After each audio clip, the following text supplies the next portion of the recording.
सोना चांदी सस्ता हुआ है। सोने की अगर हम बात करें तो 927 रुपए गिर करके 1,51,000 पर पहुंच गया है। वहीं चांदी की अगर हम बात कर ले तो 4700 सस्ती हुई है। अब आपको बताएंगे कि क्या रेट अभी फिलहाल चल रहा है। नमस्कार, मैं हूं आपके साथ आयुषी गुप्ता। देखिए, सोना चांदी के दाम में आज यानी 23 अप्रैल को गिरावट है।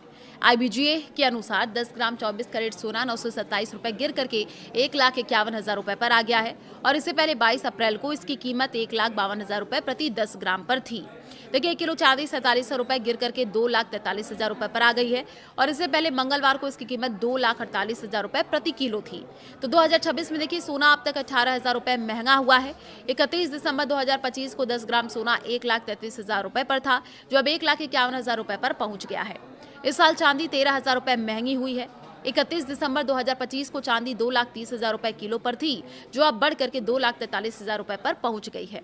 29 जनवरी को देखिए, सोने ने 1,76,000 रुपए और चांदी ने 3,46,000 रुपए का हाई बनाया था। यानी पीक से सोना 25,000 रुपए और चांदी 1,42,000 रुपए सस्ती हुई है।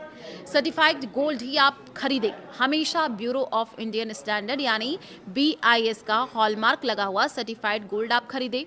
ये नंबर जो है वो अल्फा न्यूमेरिक यानी कुछ इस तरीके से हो सकता है, जैसे कि AZ4524। हॉल मार्किंग से पता चलता है कि सोना कितने कैरेट का है। कीमत क्रॉस आप जरूर चेक कर ले। देखिए, सोना का सही वजन और खरीदने के दिन उसकी कीमत कई सोर्सेज जैसे IBGA की वेबसाइट से क्रॉस चेक कर ले। सोने का भाव 24 कैरेट, 22 कैरेट और 18 कैरेट के हिसाब से अलग अलग होता है। सोना चांदी की गिरावट के 5 कारण बताए जा रहे हैं। देखिए, डॉलर की मजबूती से ये पूरा जो खेल है वो बिगड़ा है। सोने की कीमतों पर सबसे बड़ा दबाव अमेरिकी डॉलर की मजबूती से आया है। डॉलर इंडेक्स में करीब 0.15% की बढ़त दर्ज की गई है, जिससे गोल्ड पर दबाव बढ़ गया है।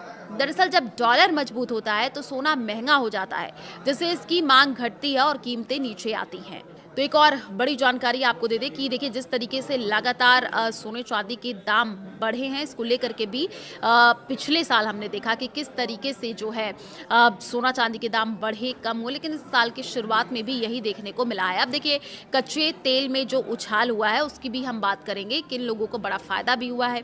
तो एक कच्चे तेल में उछाल देखिए, ब्रेंट क्रूड की कीमतों में 2% की तेजी के साथ $103 प्रति बैरल के ऊपर पहुंच गया। तेल की कीमत बढ़ने से डॉलर की मांग बढ़ती है, क्योंकि ग्लोबल ट्रेड ज्यादातर जो है डॉलर में होता है और इसका जो सीधा असर है वो सोने पर पड़ा। कीमतों में गिरावट आ गई।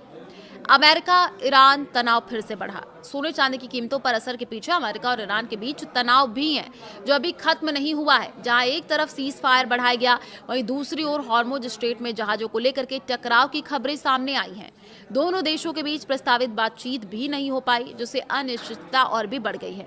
रेट कट की उम्मीद है कम। देखिए, तेल की बढ़ती कीमतों और भू राजनीतिक तनाव के कारण महंगाई बढ़ने का खतरा है और ऐसे में अमेरिकी फेडरल रिजर्व द्वारा ब्याज दरों में कटौती की संभावना कम हो रही है।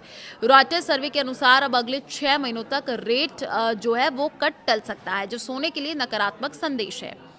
और एक जानकारी आपको बता दें कि हमने देखा कि किस तरीके से युद्ध के बाद से सोना दबाव में, जो 28 फरवरी से शुरू हुए अमेरिका ईरान तनाव के बाद से घरेलू बाजार में सोने की कीमतें 4% से ज्यादा गिर चुकी हैं। हालांकि इसके बावजूद सोना इस साल के सबसे बेहतर प्रदर्शन करने वाले एसेट्स में बना हुआ है। शॉर्ट टर्म दबाव की बात करें, लॉन्ग टर्म मजबूती, तो देखिए, इस साल अभी तक जो है सोने ने करीब 14% का रिटर्न दिया है, जबकि पिछले साल इसमें 75% की शानदार तेजी आई थी। और इसके मुकाबले निफ्टी 50 इस साल अब तक करीब 7% गिर चुका है, जिससे सोना निवेशकों के लिए अभी भी सुरक्षित विकल्प जो है वो बना हुआ है।